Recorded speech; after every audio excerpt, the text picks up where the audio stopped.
এই তুই আমার থেকে বেশি আমার বাবাকে কেন যত্ন করিস রে? তোকে আজ আমি মেরেই ফেলবো। রুদ্র, একটা কথা বলবে না তুমি? আমি তো আমার বউকে শাসন করছি, তোমার এত ব্যথা লাগছে কেন? रुको जरा। আসলে বৌমা, তোমার শাশুড়ি বেঁচে থাকলে আমি তোমাকে বিরক্ত করতাম না। না না বাবা, আপনার ছেলের কথা ছাড়ুন, আপনার যখন লাগবে চাইবেন আমি দেব।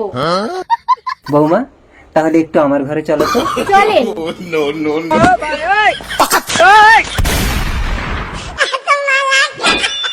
দুটোকেই আজ শেষ করে দেবো।